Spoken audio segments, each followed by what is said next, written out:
ਸਾਡੀ ਮੰਗ ਹੈ ਤਨਖਾਹ ਦੀ। ਸਾਨੂੰ ਕੰਮ ਕਰਦੇ ਕਾफ़ी ਸਾਲਾਂ ਹੋ ਗਏ ਔਰ ਸਾਡੀ ਤਨਖਾਹ ਜਿਹੜੀ 17 18 ਮਹੀਨੇ ਦੀ ਬੰਦਿਆਂ ਦੀ ਰੁਕੀ ਪਈ ਹੈ।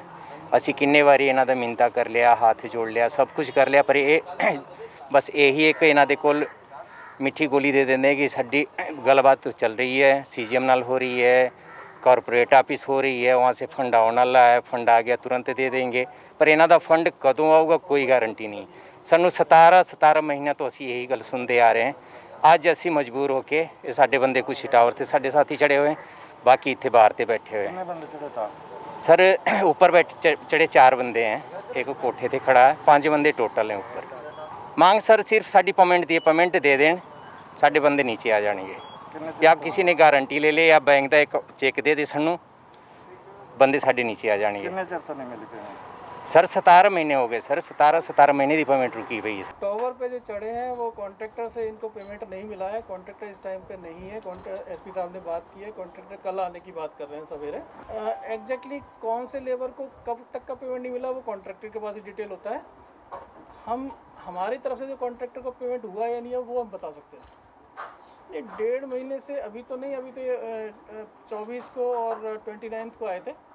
29 को जब बात हुई थी उसके बाद DC साहब के साथ मीटिंग भी हुई थी और हमने इमीडिएटली सर्कल ऑफिस में चंडीगढ़ में बात कर ली थी, चंडीगढ़ में भी बता दिया। चंडीगढ़ से फिर लेटर भी गया कॉर्पोरेट ऑफिस को, कॉर्पोरेट ऑफिस से क्योंकि लेकिन फंड्स नहीं आए तो वो एक इशू पड़ा हुआ है। मैं यही कह रहा हूँ, यस नो में जवाब देना मुश्किल इसलिए है कि कॉन्ट्रैक्टर BSNL के ख़िलाफ़ हाई कोर्ट में गया हुआ है पेमेंट के लिए, तो वो थोड़ा सा सब्जुडिस उस मामले में हो जाता है कि उसके और हमारे बीच में जो मैटर है उस पर बोलना मेरे लिए मुश्किल हो जाता है। अब ये जो टावर पे वो हाई कोर्ट में केवल हमारे खिलाफ नहीं, बठिंडा खिलाफ नहीं, और ये मैटर पूरे ऑल ओवर इंडिया का है।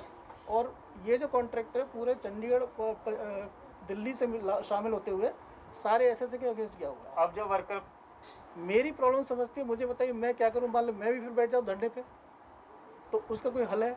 चूल्हे ठंडे हो रहे हैं, 17 महीने का सरकार नहीं मिली, क्या करें? बात आपकी सही है, मैं उनकी बात को गलत नहीं कह रहा हूँ, उनके प्रॉब्लम को मैं गलत नहीं कह रहा हूँ, लेकिन जो सॉल्यूशन मेरे एंड से हो सकता है वो मैं कर रहा हूँ, ये भी समझा जाए प्लीज़। हर महीने में 15 दिन में एक बार, महीने में 2 बार फंड्स मांगे जाते हैं, हर बार इनके लिए फंड्स मांगे जाते हैं, और कभी 2 लाख आ गए, कभी 7 लाख आ गए, कभी 50,000 आ गए, इस तरह से फंड्स आते हैं। रेगुलरली नहीं आ रहे, 1 महीने छोड़ के, 2 महीने छोड़ के, कभी हर महीने भी आ जाते हैं। मतलब उसकी कोई रेगुलरिटी नहीं है और वो मेरे कंट्रोल में नहीं है। उनका पिछले जून के जो बिल है उसके पहले 87 लाख के बिल पेंडिंग थे।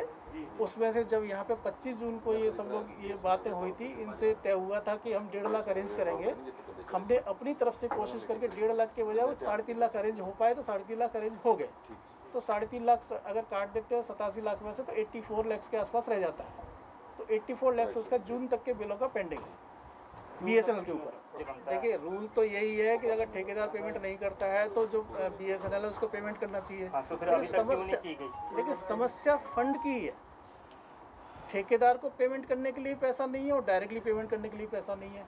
अच्छा, एक बात मैं क्लियर कर दूं कि पहले कभी हुआ करता था 20-25 साल पहले, जब DOT के टाइम में, कि SSAs में एक डिस्क्रेशनरी फंड हुआ करता था जिसमें हम लोग इधर से उधर करके उनको मैनेज कर लेते थे। वो अब ऐसा कोई पॉसिबिलिटी नहीं होती, हमारे पास एक पैसा नहीं रहता और सारा फंड दिल्ली से आता है, दिल्ली से चंडीगढ़ और चंडीगढ़ से पूरे पंजाब में डिस्ट्रीब्यूट होता है। तो उसमें हम किसी भी कलेक्शन अकाउंट में या जो दूसरा अकाउंट है उसमें कोई भी हम बैलेंस नहीं रखते।